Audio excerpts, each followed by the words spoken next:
This is Dolany TV, and welcome back to another edition of the Edmonton Oilers franchise mode here in NHL 17 on the PS4. Guys, 5 games remain on the schedule in year number 2. The Oilers are looking to be in a good spot. But wait, we have to take a look at the Central because we're holding on to a wild card spot, so not exactly the ideal position. We're looking good, but things are a little hairy once you get over into the Central. So Chicago is the worst team in the Central with 77 points and 78 games played. Everybody else in the bottom 4 is all pretty much knotted up within 3 points. Dallas has 80 points on the season. Now you flash over to the Pacific Division, where we're hanging on by 2 points over Dallas, 1 point over Arizona, and Anaheim and Vancouver are no longer factors in this. We win 2 games, they don't matter. So it's really Calgary, Arizona, and the whole rest of the Central Division that we have to fight. Like, pretty much 12 out of 14 teams are in playoff contention with 5 games to go for pretty much everybody in the regular season. So it's going to be a challenge to get these wins. So what we're going to do is we're going to get right into it, and we're going to simulate period by period and see if we can't win against Arizona first. A huge matchup against Arizona. We got to just come in and beat them senseless, really, in my mind. It's a promotion night in Edmonton at Rogers Place. So year number 2 at Rogers Place, final promotion night of the year, and we've got to come in and just crush the Arizona Coyotes on home ice. Let's sim the period, and then we're going to go up right away, 3-1, Draisaitl, Ehlers, and Letestu, all from the left-hand side. That is what we're talking about. 3-1, we're crushing them in the first. That's my definition of crushing them in the first. So let's get ahead and go another period here, and 4-3 all of a sudden. Connor McDavid on Ben Bishop, Martinook and Samuelson, yeah, they get it pretty close. So we're going to resume simulation here and try and bring it down to the wire. Mark Letestu gets his 2nd of the game. That's like his 15th of the year. The guy's been insane for us on the 4th line all year. That's awesome. And looks like we're going to walk away with a 5-3 victory over top of Arizona. If we can bury an empty netter, I would be really appreciative. Maybe a Letestu hat trick in this one. That'd be pretty cool. And with no time on the board, we end up winning it 5-3. That's a clutch game for us. 3 stars in this one. McDavid a goal and assist, Letestu 2 goals, and Leon Draisaitl a goal and an assist. So the top line really got it done for us.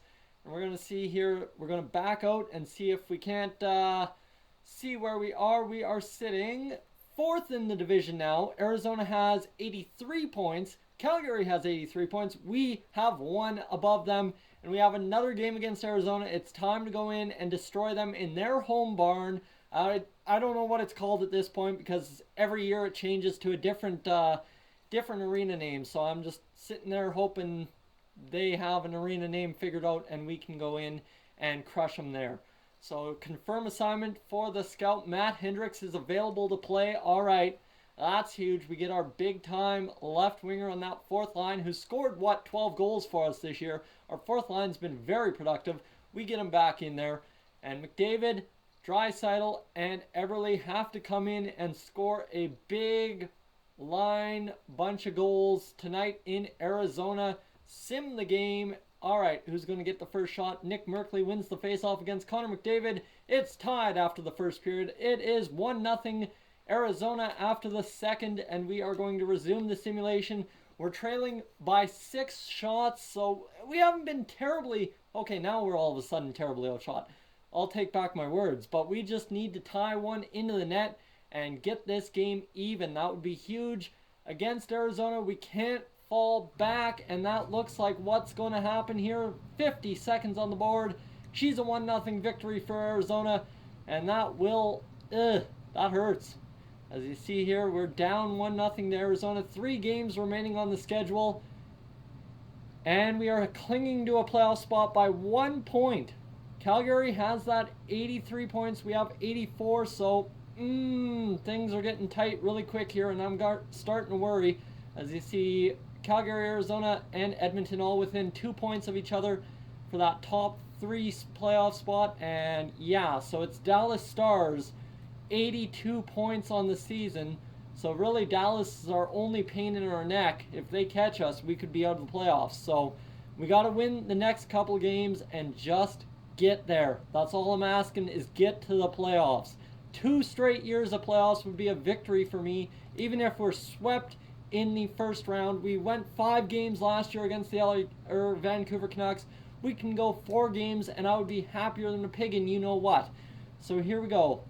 Game number 3 on our sim, and Matt Hendricks back from injury. Ray Emery, no chance. Ryan Nugent-Hopkins, oh boy, that's a big time to score a goal. And how about that? Yuri Laterra scores his goal in this game, and we're going to go third period time. San Jose down by 2, gets the power play. They're out shooting us all of a sudden. They've got just about 30 shots. Now they got 30. We've got 29.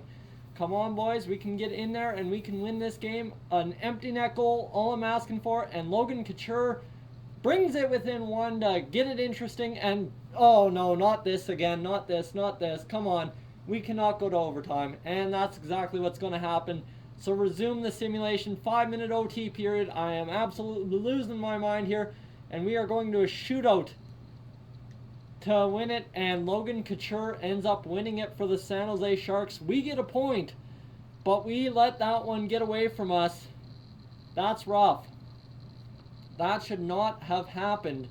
As you see here, we're sitting in third. We've got 85 points.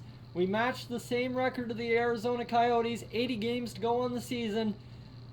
Oh boy, coming down to the finish, and it's our old nemesis, the Vancouver Canucks. Our actual last 4 games of the season are on the road, so if we're tired, that would be why. We're a little bit jet lagged. We've been running around. We've been on planes. We've been on ice. We've been getting the crap into the stick on this schedule. And there we go. Milan Lucic, you guys called for him to get traded. He scores in a clutch moment where it's coming down to the wire, and we've again getting terribly outshot. Our defense not allowing us to get offense, and Daniel Sedin, the arch nemesis of the Edmonton Oilers the past 2 years, scores.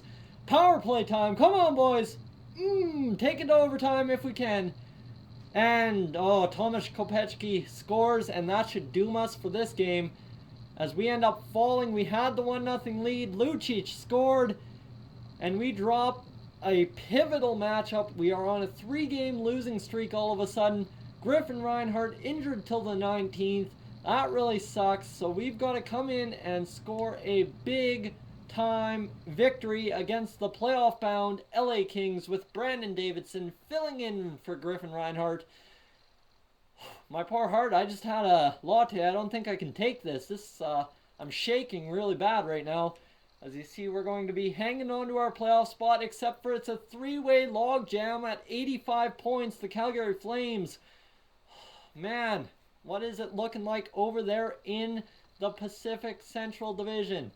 Let's see. The Pacific, we know the situation. The Central looks like we have solidified a playoff spot. We need 1 point to do it. So we need to take this one to overtime or win to get into the playoffs.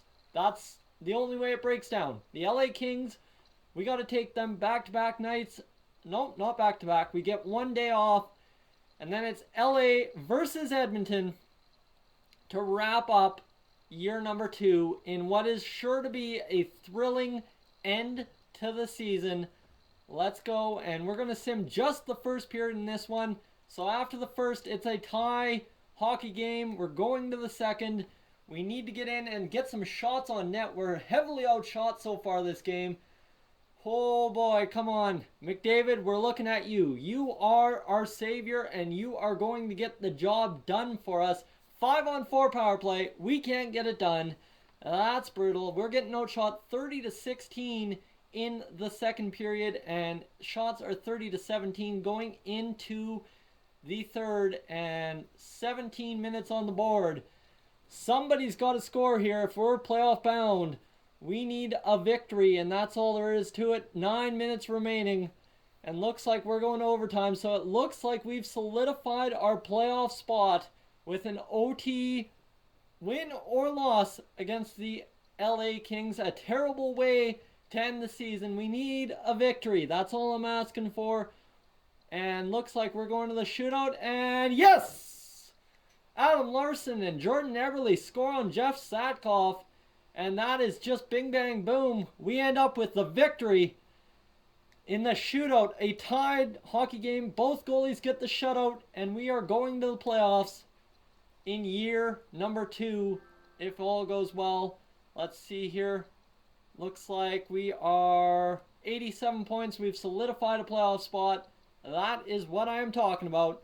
So we will be facing, I believe, the LA Kings in year number 2 playoffs. Simulate up to the date. One more game. Let's go. Simulate, simulate. And the LA Kings are coming in. So that's what we're talking about. The LA Kings versus the Edmonton Oilers in year number 2, the playoffs. Can we go back and see who had regular season points for us?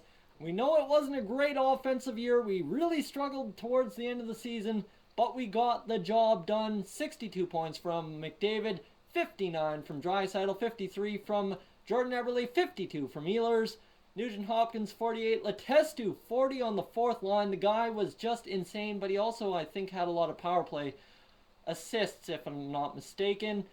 Yuri Laterra 40, Milan Lucic 38. He was a plus 10. That's where I'm looking. You're not going to score points. You're going to be a plus. That's all I care. Larson 34, Sekera 31, Puljujärvi 29 in 82 games played. Full career stats that I think doubles what he... No, that does not double what he did. He had an actually worse year. Better shooting percentage. Just a worse year offensively compared to last season. I mean, last year he got time on the second line, so that's explainable. Matt Hendricks, 14 goals for us. Who are our leading goal scorers? Did we have more than 20 goal scorers? No, we did not. But it looks like a lot of our forwards scored more than 8 goals. It was Jiro Pakarinen and Jesse Puljujärvi, our only forwards that did not score 10 plus goals on the year. So our goal scoring was actually more balanced. Okay. Top to bottom, fourth line, third line, second line, first line, we had all 10 goal scorers. That's huge. Andrei Sekera, Clefbaum, Puljujärvi, Reinhart, Russell, and Brendan Davidson, who got 7 games in towards the end of the year. Wow. What a finish, guys. Thank you for tuning in to this edition of the Edmonton Oilers franchise mode. If you guys are new to the channel, subscribe. Tell me what you liked. Tell me what you didn't like. We're getting ready for the playoffs. Let's get into it. And I will catch you guys in the next one.